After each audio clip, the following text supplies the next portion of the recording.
Ninguém. Ninguém. Não é Deus que te amarga, é o tempo. É o tempo. Você está atribulado por causa do tempo. Você acha que os seus fios de cabelo branco vão roubar a alegria do cumprimento de promessas quando você ainda tinha vigor. Seu problema é o tempo. O proverbista vai dizer: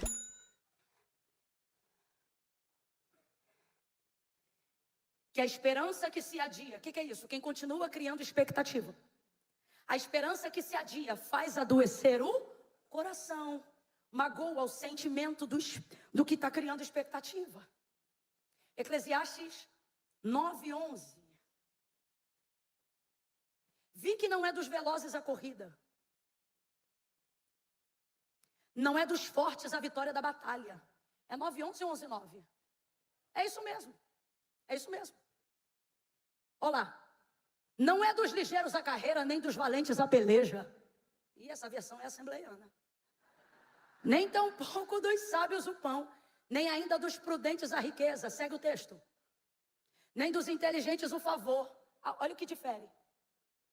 Quem ganha e quem não ganha, quem chega e quem não chega, quem rompe e quem não rompe. Ei, olha o que separa homens de meninos. Não é força, não é capacidade, não é inteligência, não é ligeireza, não é habilidade. Mas eu vi que o tempo e a sorte pertencem a todos. Capacidade de discernir o tempo, de entender o tempo, de compreender que o que vocês escolheram como tema para estes dias, imutável, não muda com o passar do tempo. Camila, você está dizendo isso tudo para quê? Para dizer que Deus não está te castigando, Ele está te treinando. Para dizer que você é de Deus e aquele que é de Deus o maligno não toca. Não é demônio que está desgraçando nada na tua vida. É o Senhor que tem ferido. É mó legal quando a gente cria e vai falar uma coisa e a pessoa pensa com uma expectativa extraordinária. Aí tu termina falando de ferida e de glória a Deus. É isso que está acontecendo. Quando Jesus recebeu o bilhete de Marta, Lázaro ainda estava vivo. Lázaro ainda estava vivo quando Jesus recebe o bilhete. Ela não disse, ele está morto. Ela disse, ele está enfermo. Então o que ela está dizendo? Corre que dá tempo. Que tempo? O meu tempo. Marta está esperando Jesus chegar no seu tempo. Marta quer ver ele chegar no seu tempo. E depois a gente vai descobrir por que o tempo dela é mais importante do que o tempo de Deus. Por causa da intimidade. Intimidade faz você ter um acesso que te coloca numa posição privilegiada. Você se sente privilegiado, vamos falar a verdade? Quando você tem um amigo poderoso e você é íntimo dele, você não precisa de inscrição para entrar no evento. Estou mentindo, gente?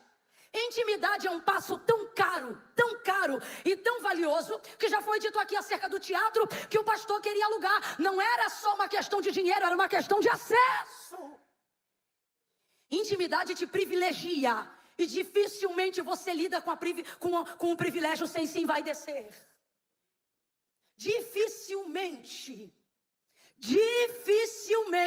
você lida com o privilégio sem se envaidecer. Você talvez não veja, mas Marta, e eu vejo isso com clareza, está chamando Jesus enquanto Lázaro está enfermo. Não só porque ele está enfermo, mas porque os vizinhos sabem que aquela é a casa que ele mais frequenta. Muitas vezes somos movidos de uma busca a Deus, que depois de um tempo de privilégios, já não está mais voltada para o relacionamento, mas para a vaidade de atender a expectativa dos que olham para mim e sabem que eu sou privilegiada.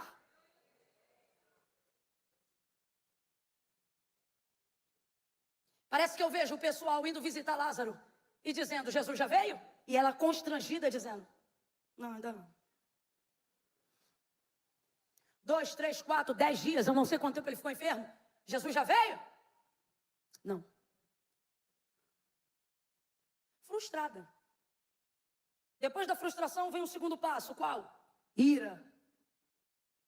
Se você ainda não se atribulou no seu relacionamento com Deus, é porque você ainda não desfrutou de intimidade com Deus. Você vai criar expectativas de coisas que Deus não vai te corresponder. E por que não, Camila? Porque é uma coisa que a gente aprende desde o Antigo Testamento. Minha intimidade com Deus não me dá autonomia para obrigá-lo a fazer as coisas no meu tempo. E isso irrita, porque é a hora que você bota na balança e pensa, vai valer a pena continuar pagando preço, renunciando para ter intimidade, já que eu não posso ter ele no meu tempo? E pessoas que sabem que são privilegiadas e envaidecem-se com esse privilégio, são tentadas nesta área.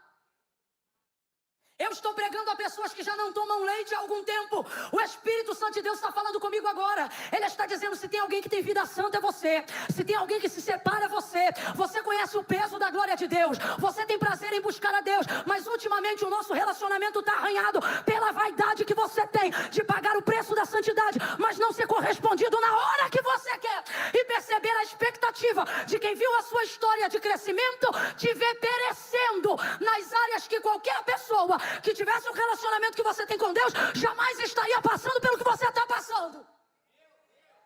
E você está surtando. Ah, céu de bronze. Ah, Deus não me responde mais. Ah, o que está acontecendo? E você, já sendo maduro, está se esperneando como se fosse menino. Porque você é ser humano e eu também. E eu não estou te criticando, estou apenas relatando um fato. Isso mexe com a nossa cabeça. Marta vai ficar irada. E normalmente esse tipo de sentimento tem a ver com o fato de estarmos olhando para as pessoas que estão olhando para a gente. O irmão está morto, a casa está em desespero, é ela que responde pela família, e a intimidade dela dessa vez não está pagando o passe. Isso frustra ela. Ela está frustrada / irada. Como é que a gente sabe que ela está irada? Ela nunca recebeu Jesus assim. É a primeira vez, ele nem chegou na aldeia ainda. E ela é muito bem informada. Vai ver, ela já tinha deixado alguém até de prévio aviso. Quando você perceber que ele está chegando pela região, me avisa. Rapaz, Marta é sinistra. Marta domina o bairro. Ele não chegou nem na porta da entrada da aldeia. Ele estava a caminho. E a notícia, o olheiro de Marta, chegou primeiro. O mestre está vindo, ela vai ao encontro dele. Não dá shalom. Ela disse, se tu estivesses aqui. Rapaz, o que é isso? Para pensar, para de espiritualizar e humaniza a relação. Se tu estivesses aqui, meu irmão não teria morrido. Não dá bom dia. Rapaz, o termo correto era rabi, mestre. Era assim que ela se dirigia a ele. O respeito acima da intimidade. Só que o que Marta está vivendo e é transitório, glória a Deus por isso. E o que nós estamos vivendo é transitório, glória a Deus por isso. Mas deixa uma lição permanente, glória a Deus por isso. Qual é a lição? Infelizmente, a maioria de nós, ao desfrutar de intimidade, faz a honra perecer no processo do relacionamento. Infelizmente, é muito difícil você ter alguém do seu lado que consiga ser íntimo sem fazer perder a honra da relação. Normalmente, eu não estou dizendo que é uma regra, mas é exceção quando acontece diferente do que eu estou dizendo. Normalmente, intimidade tende a roubar a honra. Você acha que minhas irmãs me tratam como vocês me tratam? Elas me veem acordando de pijama e com bafo. Eu não acordo assim. Eu não digo, canta rabassai. Bom dia. Não. Minhas irmãs não pedem para tirar uma foto comigo. Elas têm várias álbuns. Crescemos juntas. Eu cuidei da mais nova, a mais velha cuidou de mim. É uma intimidade muito grande. Respeitam a unção? Sim. Mas é muito mais fácil quando eu estou vivendo aqui esse momento. E glória a Deus por isso. Mas eu não estou falando de pessoas. Eu estou falando do nosso relacionamento com Deus. E isso aqui transcende, irmãos. Meu Deus, e eu, por Deus, eu tinha outro texto para pregar hoje. Eu estava pronta para a gente hoje, ó. E Deus falou, eu quero maturidade do meu povo. Eu quero que meu povo aprenda que a intimidade deles comigo não rouba a minha honra.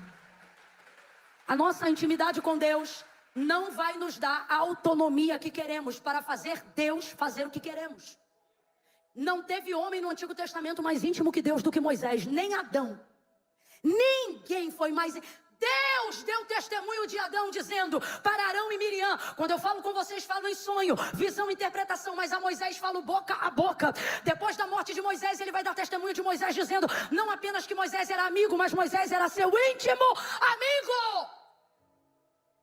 Ninguém desfrutou de um nível de intimidade tão grande quanto Moisés e Deus desfrutaram um do outro, a ponto dele dizer, mostra-me a tua glória, eu quero ver o teu rosto, eu quero te conhecer. E Deus disse, Moisés, o homem não pode me ver e continuar vivo. E ele insiste, sabe o que eu entendo? Eu entendo Moisés dizendo, se a última coisa que eu vou ver é o teu rosto, eu vou morrer feliz a beça, me mostra o teu rosto. E aí Deus vai dizer para ele, mas há aqui uma rocha Elia, se esconde lá, e eu vou passar de costas e você me verá. Ninguém usufruiu disso como Moisés. Deus preservou uma aliança tão forte com Moisés que ela transcendeu até a morte, não apenas para a galeria dos salvos, mas para a realização de promessas aqui na terra. No Monte da Transfiguração, outras duas figuras e imagem se levantaram com Jesus na terra que pertencia ao contexto de Canaã, aonde Moisés guiou o povo, mas não pôde entrar. E naquela visão eles viram três homens. Um era Jesus, o outro era Elias e o outro era Moisés. Era Deus o compensando, o abençoando e revelando profeticamente tantas coisas. Veja, alguém que não sai da memória de um Deus eterno é uma intimidade da qual nós desejamos desfrutar. E talvez você pense, Camila, mas igual Moisés ninguém consegue. E o Senhor está dizendo, não consegue mesmo. Por quê? Porque agora dá para ser melhor do que foi com ele. Por causa de Jesus, mas ouça isso. Quando no episódio do deserto o povo querendo beber água e não tinha água, começaram a murmurar. Moisés fala com Deus, Deus fala com Moisés. Moisés, tem aqui uma rocha. Fala a rocha e ela vai dar água para o povo. Naquela época o Moisés já era o homem mais manso do mundo. Só que aquele povo também era o povo mais rebelde do mundo. E enquanto ele está indo cumprir a direção de Deus, quando ele chega na frente da rocha, já atordoado pela quantidade de murmuração, ele não fala, ele fere 2 vezes com seu cajado a rocha. A rocha deu água. Deu certo. Sim ou não? Só que por causa daquilo, a intimidade ficou ferida. Deus disse, vou fazer herdar a terra que jurei aos seus pais que lhes daria, mas você não vai entrar lá. Agora eu te pergunto, naquele arraial tinha alguém mais íntimo de Deus do que Moisés? Deus está dizendo, assim é meu relacionamento com você. A quem mais é dado, mais é cobrado. Você pode reclamar, ou você pode viver um novo nível de confronto. E entender que a nossa intimidade não te dá autonomia para me obrigar a fazer as coisas do seu tempo. Agora vem comigo. Por que Deus escolhe a casa de Marta, Maria e Lázaro para fazer isso? Também está no texto de João 11. O texto diz que Jesus os amava. E esse os amava aqui está ligado à confiança. Sabe o que o Senhor está dizendo? Eu não tenho feito as coisas no seu tempo para que você murmure, mas é porque eu pensei que eu podia confiar na tua casa, para fazer do meu jeito. Tá entendendo? Eu estou parafraseando para a gente entender. É por isso que eu não estou fazendo no seu tempo, porque eu projetei fazer algo maior do que trafegar na área da sua necessidade. Manda a mensagem, ele recebe a mensagem, não vai de propósito. Lázaro morre, 4 dias mais tarde ele chega. Marta então recebe dizendo, se tu estivesses aqui, meu irmão não teria morrido. O que ela está dizendo? Ué, agora? Eu queria que tu estivesse aqui antes. Vamos lá? Eu queria que você estivesse aqui. Abre a boca aí, eu queria que você estivesse aqui antes. Se tu estivesses aqui. Veja como perdemos coisas maravilhosas no relacionamento presente com Deus, porque estamos conversando agora com Ele sobre coisas que Ele não fez antes.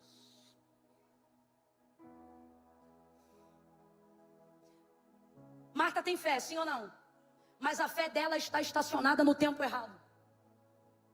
Ela tem fé para que se ele chegasse antes, Lázaro não havia morrido.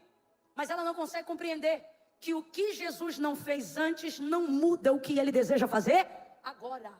O texto diz que antes dele sair da cidade que ele estava, ele disse assim para os discípulos: Lázaro, nosso amigo, dorme, mas eu vou despertá-lo. Aí os discípulos dizem, porque não querem voltar: se vai despertá-lo, deixa que ele acorda sozinho. Aí ele fala categoricamente: Lázaro está morto, mas eu vou ressuscitá-lo. Jesus disse, eu vou ressuscitá-lo. Jesus disse, eu vou ressuscitá-lo. Isso é uma decisão. Completa para mim, por favor. Isso é uma... Jesus já decidiu. Agora me responda com inteligência. Depois que Jesus toma uma decisão, ele depende de alguma coisa?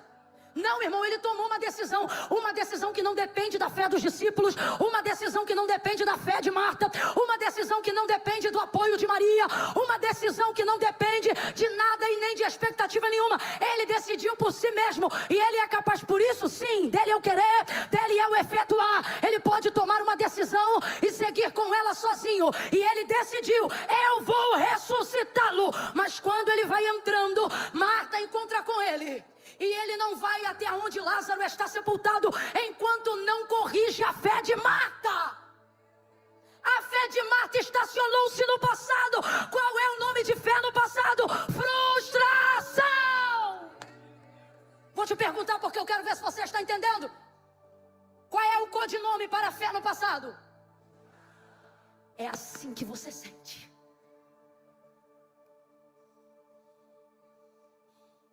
Por que Deus não falou comigo antes?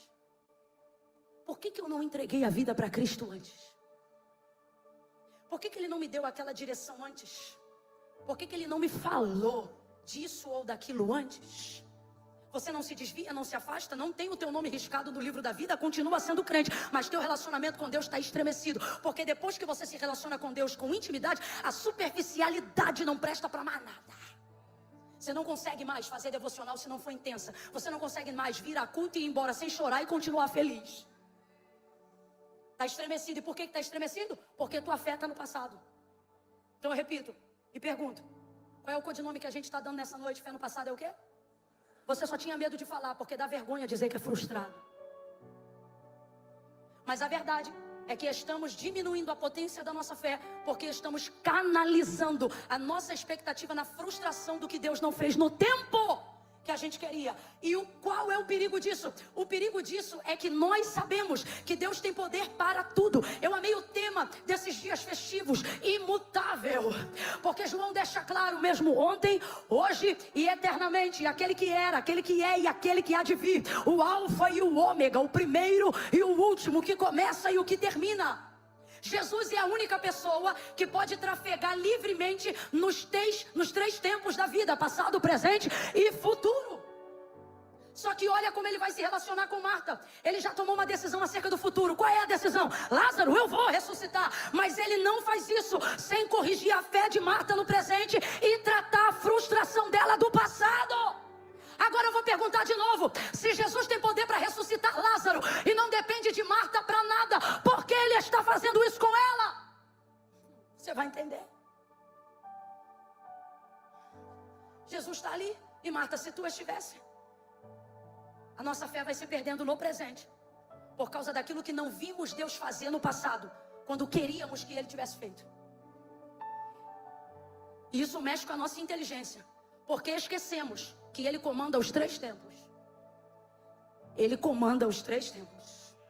Você não comanda os 3 tempos, mas Ele comanda os 3 tempos. E qual é o teu maior problema de frustração? Não é poder, é tempo. Lembra? Não é poder, é tempo. Não é o poder que Deus tem para fazer, é a hora que eu quero receber. Quantas pessoas aqui: eu quero casar, mas até tal ano, se não for até tal ano, eu não quero mais. Eu quero comprar a casa X, mas se não for até tal ano, eu também não quero mais. Eu também quero ter filho, mas tem que ser até tal idade. Se não for até tal idade, eu não quero mais. Frustrações e frustrações, não porque duvidamos que Deus tenha poder de fazer, mas porque estamos dando para Ele o nosso tempo para Ele operar. E por que isso está acontecendo? Porque estamos deixando a intimidade roubar a honra do Deus que faz o que quer, na hora que quer, do jeito que quer. E a nossa vida é dele, por Ele e para Ele. E todo aquele que diz isso, mas não vive isso, é vaidade de quem foi privilegiado, mas só vai continuar deixando operar se for no teu tempo. Você aprendeu a servir a Deus, mas não aprendeu a deixar Deus se servir de você. E tem diferença? Tem diferença. Tem diferença. Você pode servir a Deus do jeito que você aprendeu, mas quando Deus se serve de você, Ele se serve como Ele quiser. Sara não serviu, Deus se serviu do ventre dela. Está entendendo o que eu estou dizendo? Posso ouvir um amém? Marta, olha então, se tu estivesses aqui, meu irmão não teria morrido. Frustração, fé no passado. Eu queria que tu tivesse vindo antes, eu esperava que tu fizesse antes. Quanta gente aqui agora dizendo: é assim, é comigo que está falando, porque por esses dias você disse: faculdade eu não faço mais. E Deus está dizendo: mas eu falei que eu ia cuidar dessa faculdade para você. Mas aí, como não é no teu tempo, você rasgou a promessa do diploma. E Deus está dizendo: eu vou falar como Ele está mandando, só que é na minha cultura e do meu jeito carioquês. Tá achando que Deus é moleque? Você está achando que Deus é garoto? Te apruma, servo. Tua intimidade vai te colocar numa posição privilegiada. Cuida dos teus sentimentos, para não achar que a intimidade te deu autonomia. Se ferir a rocha, vai ficar fora da terra. Não importa o quanto você e Deus sejam amigos. Não importa o quantos milagres você tenha visto e vivido até aqui. Deus está nos chamando e eu sinto o temor de Deus aqui agora. Há um nível de responsabilidade que a gente pensou que já tinha superado isso. E Deus está dizendo, não, eu estou te chamando a algumas veredas antigas. Veredas de reverência, veredas de temor. Veredas de quem votava e não quebrava. Veredas de quem não usava graça só para perdoar pecado, mas utilizava ela para se empoderar contra o pecado, porque temia pecar contra o Senhor.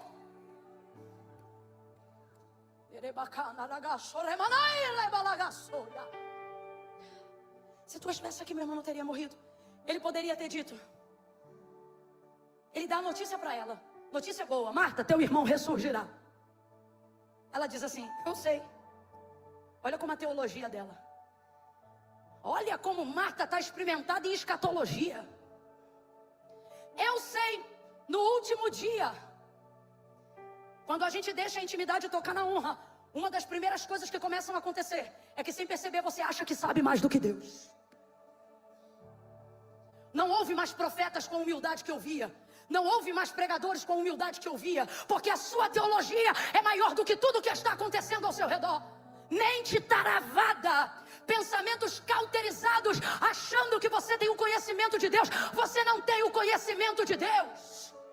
Já foi lido aqui, ó profundidade das riquezas, tanto da sabedoria quanto do conhecimento, quão insondáveis são os seus caminhos e os seus juízos. Mas nesse tempo de intimidade, você acha que pode esfregar carteirinha de seminário na cara de Deus. E Deus me trouxe hoje aqui para dizer, se coloque no teu lugar, porque eu tenho algo maior e infinitamente mais do que o que você me pediu e pensou quando me conheceu. Marta, teu irmão ressurgirá. Eu sei, naquele grande dia, no último dia. Aí ele vem aqui e diz para ela, Marta, eu sou. Estava falando de passado até agora, mas agora, olha como é que ele pega a frustração do passado e ele está tentando corrigir o tempo todo. E como é que corrige o que ficou no passado? O que corrige, a maneira de corrigir o que ficou no passado não é no passado, é no... E é por isso que a gente não corrige a maioria das frustrações, porque a gente acha que o passado encobre o que nos impede de seguir. E aí a gente não quer trazer o passado para o presente nunca. Só que uma das formas de Deus tratar é pegando o que estava lá e trazendo para cá. Não vai para o futuro, mas você não chega no futuro se não pegar o que estava lá e tratar agora no presente. A fé de Marta está no passado. A promessa de Deus está no futuro. Ela é a ponte que liga os dois. O maior empecilho, na maioria das vezes, da realização do cumprimento das promessas que Deus nos fez, não é o que a gente viveu no passado, nem o que a gente acredita que vai viver no futuro. A gente olha para o passado e diz, tenho promessa. Olha para o futuro e diz, Deus é fiel para fazer. E por que não acontece? Porque a ponte é o presente, a ponte é você. E às vezes onde deveria haver uma ponte é um abismo. Aí ele vai conjugar no tempo presente para ela. Eu sou a ressurreição e a vida. Gente, talvez você não esteja entendendo. Lembra quando eu falei que ele pode conjugar os 3 tempos, passado, presente e futuro? A Bíblia diz que o cordeiro já estava preparado antes da fundação do mundo. Se ele só quisesse fazer o que está decidido e não se importasse com os sentimentos de Marta e nem com a fé dela, ele poderia dizer, Marta, eu fui a ressurreição e a vida. Ele poderia. Ele também poderia, se quisesse, conjugar no futuro, como prova da crucificação no Calvário em João 19, dizendo, eu serei a ressurreição e a vida. João 20, Maria ouviu. Mas não, ele respeita o tempo de Marta. Ele pode no passado, ele pode no futuro, mas ele quer corrigir a fé dela no presente. Então ele não diz eu fui, ele também não diz eu serei, ele diz Marta, eu sou. O que ele está dizendo? Eu não fiz quando você queria que eu fizesse, mas eu vim hoje aqui para te mostrar que o que você não me viu fazer antes não me impede de fazer o que eu vou fazer agora. Jesus está animando a fé de alguém hoje aqui e ele está dizendo, anima-te filha, anima-te filho, corrige a tua fé, corrige as tuas vaidades, porque nada do que você esperou eu fazer em 2022, 2023 e não viu, vai me impedir de fazer o que eu separei para fazer agora na tua vida. Eu sou a ressurreição e a vida. Aí ele corrige a fé de Marta. Aí Marta diz, eu sei que tu és o Filho de Deus. e que tudo que tu falar vai acontecer. Agora ela trouxe a fé para o lugar certo. Aonde é que a fé tem que ficar? Presente. Quando ele corrige a fé dela, ele pergunta: cadê Maria? Está lá com a fé no passado também. Como é que a gente sabe? Quando Maria chega igualzinha a Marta: se tu estivesses aqui, meu irmão não teria morrido. Eu encerro em Maria, redobre a atenção, porque o cansaço vai tentar desviar você. Se tu estivesses aqui, chega Maria, meu irmão não teria morrido. Só que ela ainda preserva uma expectativa. A mesma que agora em Marta foi gerada. Qual? Eu sei que ainda agora, tudo que tu pedires a Deus, Ele te concederá. Só que imagina você criando um fio final da última expectativa que você tem no Salvador do mundo, no herói da sua fé. E aí você pensa: quando eu falar com Ele, talvez Ele libere um milagre. E na hora que você fala, você chora. E quando você chora, quem tinha poder para resolver teu problema chora com você. Não, irmão. É muito bonito olhar o texto dizendo: e Jesus chorou, mas para se colocar no lugar de Maria. Pensa que você está indo encontrar a única pessoa a quem você nutre ainda expectativa da solução.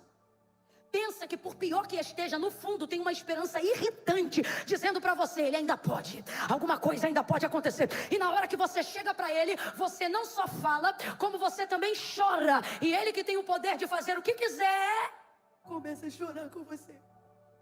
Imagina você chorando daqui e o alvo da sua confiança chorando de lá. Mano, você ia pensar o quê? Eita, agora já era. É ou não é? Só que em meio às lágrimas, completa aí pra gente encerrar junto. Em meio às? Vem de novo que isso aqui é muito lindo. Em meio às? Ele pergunta onde o puseram. Ele diz para elas: me levem lá. Duas verdades e eu encerro. Primeira, quando Jesus chora, no momento da nossa frustração, a gente fica arrasado. Mas o nosso relacionamento com Ele se fortalece. Por quê? Porque os momentos mais marcantes que você tem no seu relacionamento com Deus não são as vezes que Ele resolveu suas questões, mas as vezes que Ele estava passando com você os processos. Sim ou não? Sim ou não? O que preserva a sua maior memória, o que faz você se apegar com Deus, não é o fato de agora você andar de carro, é você ter memória de andar a pé e sentir a presença do Espírito Santo andando do teu lado no meio do sol. Não é agora poder ir num rodízio de carne e comer picanha maturada. Não, não, não. É quando você lembra que só tinha o arroz, o feijão, um pouquinho de farinha e às vezes um ovo estrelado em cima. Mas você rendia graça e às vezes as lágrimas caíam no prato. E não era fome, era a certeza de que a presença de Deus estava à mesa com você naquele arroz e feijão. O que fortalece o nosso relacionamento com Deus não são as vezes que Ele solucionou problemas, mas as vezes que Ele decidiu passar o processo conosco. Tem gente aqui que Deus já podia ter curado do câncer. E isso é maravilhoso e eu creio que ainda vai acontecer, mas não é porque Ele não te curou que Ele não está fazendo quimioterapia toda quarta-feira com você. Ele me trouxe aqui para dizer isto a alguém: no final, quando eu resolver tudo, você não vai se lembrar da solução, vai se lembrar que eu chorei junto com você, vai se lembrar que eu passei o processo junto com você, e é isso que vai fortalecer a nossa aliança. Não é o que eu te dou, é o que eu passo com você que faz a gente viver assim agarrado, que faz você olhar para a proposta do inferno e dizer: não, eu não troco nada pela presença dele, eu não troco nada pela paz dele, eu prefiro dormir no chão com a paz dele do que dormir na cama sem a presença dele.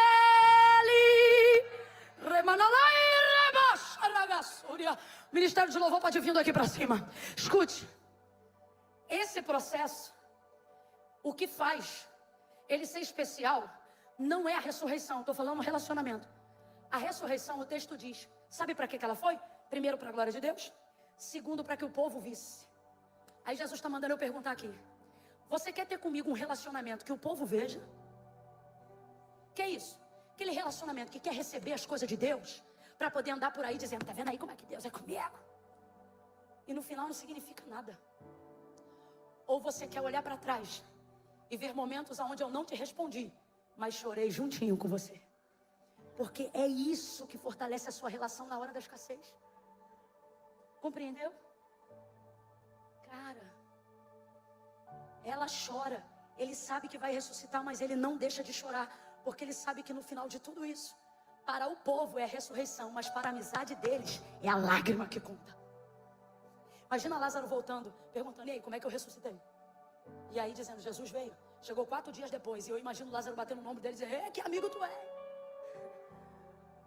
Mas ele te chamou e tu veio.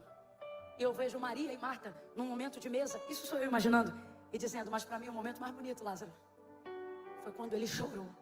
O choro de Jesus levou todos os judeus à comoção, porque o texto diz que Maria chora, e aí ele chora e o povo chora.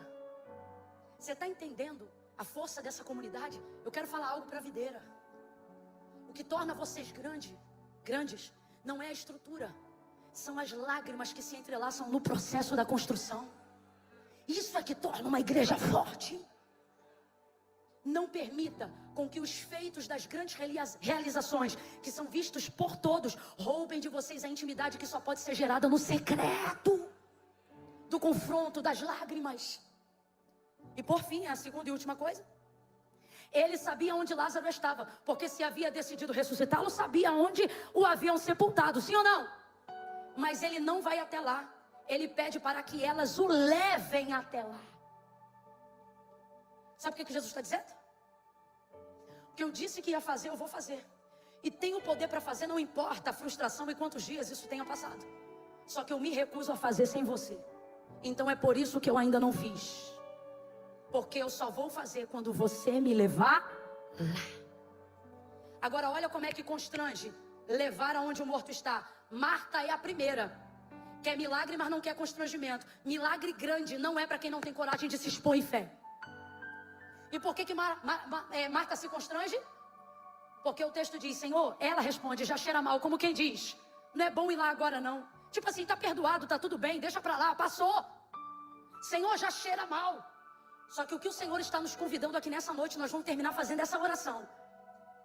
Ele está dizendo: eu estou passando aqui, quem me pegar pela mão e tiver coragem de me levar onde está podre, quem tiver coragem de me pegar pela mão e me levar onde já cheira mal, eu vou falar bem rasgado que é para todo mundo entender. Deus está falando comigo. Tem sonhos, projetos, expectativas frustradas, que você está como Abraão no dia da incredulidade, pedindo para Deus fortalecer o que já tem, porque você não acredita que Ele é poderoso para ressuscitar o que passou. Deus está falando comigo que tem vermes comendo os nossos sonhos, sentimentos dos quais a gente pensa que é melhor Deus não tocar para não atrapalhar a nossa relação com Ele. Só que eu estou falando, irmão, pelo Espírito de Deus, e pelo Espírito de Deus eu vejo Jesus passando aqui nessa noite, na pessoa bendita do Espírito Santo, e dizendo: quem tiver coragem de me pegar pela mão e me levar lá, vai se constranger com o cheiro, vai se constranger com a faixa, mas também vai se realizar com a restauração, com a reconstrução e com a ressurreição. Marta e Maria levam ele para a porta do sepulcro. Ele diz: tirai a pedra. E quando tiram a pedra, Jesus chama Lázaro, e ele vem para fora. Eu imagino ele todo enfaixadinho, pulando, cheio de vida. Tá amarrado, mas tá pulando. Isso aqui é profético. Tem gente que tá dizendo: agora eu não quero mais casar não, agora eu não quero ser mais pastor não, agora eu não quero mais cuidar daquela empresa não. E Jesus está dizendo: quando tu vê aquele CNPJ pulando de novo, tu vai desenfaixar na hora e vai voltar a acreditar naquele